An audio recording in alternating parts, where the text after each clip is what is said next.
Assalamualaikum warahmatullahi wabarakatuh. Halo semuanya, kembali lagi bersama saya Anjar Pribadi. Pada kesempatan kali ini saya akan mencoba membahas mengenai ethics and sustainability perspective, di mana saya akan mencoba mengambil contoh dari warung abnormal. Warung abnormal sebagai salah satu brand kuliner anak muda di Indonesia dapat menggunakan strategi pemasaran media sosial yang etis dan bertanggung jawab, khususnya dalam menghadapi tantangan zaman digital dan fenomena konsumerisme di kalangan milenial. Warung abnormal sendiri dikenal dengan konsep tempat nongkrong yang Instagramable. Menu kekinian seperti Indomie yang unik, roti bakar, dan juga minuman susu segar. Namun di era sekarang, brand tidak hanya dinilai dari popularitasnya saja, tapi juga dari tanggung jawab sosial dan etika komunikasi di media digital.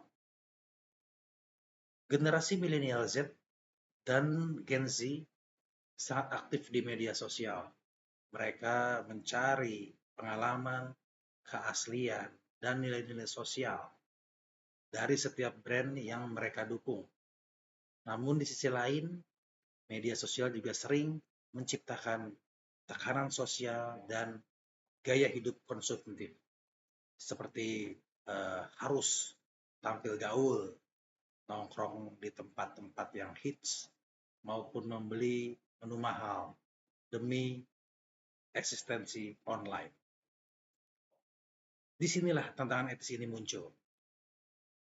Bagaimana warung abnormal bisa menginspirasi gaya hidup positif, bukan mendorong konsumsi berlebihan atau citra hidup yang harus selalu nongkrong di kafe.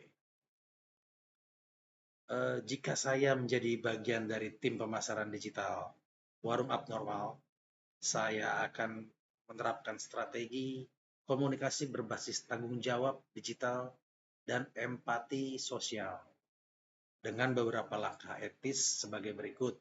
Yang pertama, kampanye nongkrong yang bermakna.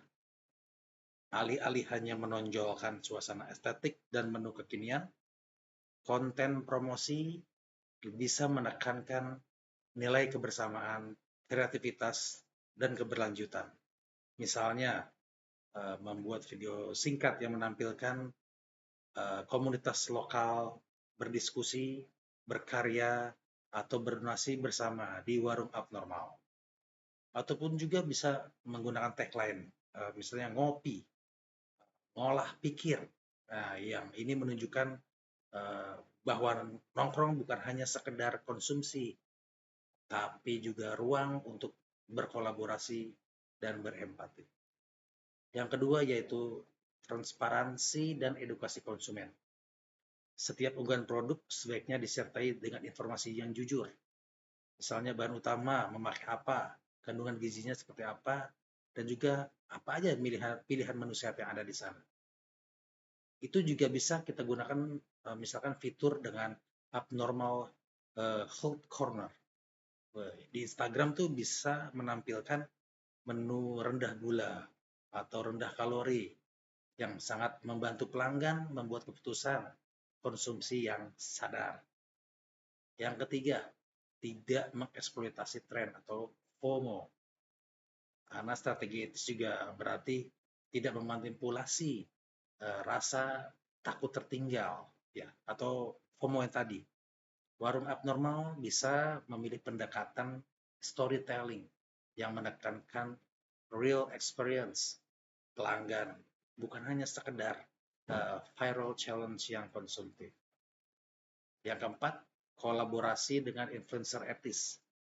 Daripada menggandeng influencer yang hanya fokus pada gaya hidup mewah, warung abnormal juga bisa bekerjasama dengan influencer lokal yang mengangkat pesan sosial positif seperti kewirausahaan muda, literasi digital, atau gaya hidup berkelanjutan. Lalu kita juga bisa membuat konten ya maupun interaksi di media sosial. Yang mungkin saya akan menerapkan pedoman etika digital sebagai berikut. Satu, kejujuran dalam konten, tidak menggunakan filter berlebihan ataupun klaim palsu seperti yang paling hits atau terlaris di Indonesia tanpa data valid. Yang kedua itu menghargai privasi pelanggan dengan tidak mengunggah foto pelanggan tanpa izin meskipun foto itu terlihat estetik. Yang ketiga, respons empatik. Setiap komentar pelanggan sebaiknya baik itu kritik maupun pujian sebaiknya ditanggapi dengan sopan, tidak defensif dan solutif.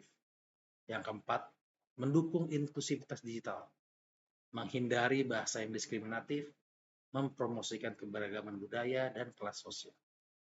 Yang kelima yaitu tanggung jawab sesuai digital, dengan ikut menyebarkan kampanye positif seperti pengurangan sampah plastik, dukungan UMKM lokal, ataupun gerakan donasi komunitas. Maka dengan strategi dan etika digital seperti ini, warung abnormal tidak hanya menjadi tempat nongkrong yang populer, tapi juga brand yang peduli dan dipercaya. Pemasaran etis bukan berarti kehilangan daya tarik, justru menjadi cara terbaik untuk membangun hubungan jangka panjang dengan konsumen milenial yang sadar nilai dan manfaat. Karena pada akhirnya, etika bukan sekedar aturan, tapi fondasi untuk membangun brand with purpose. Terima kasih. Wassalamualaikum warahmatullahi wabarakatuh.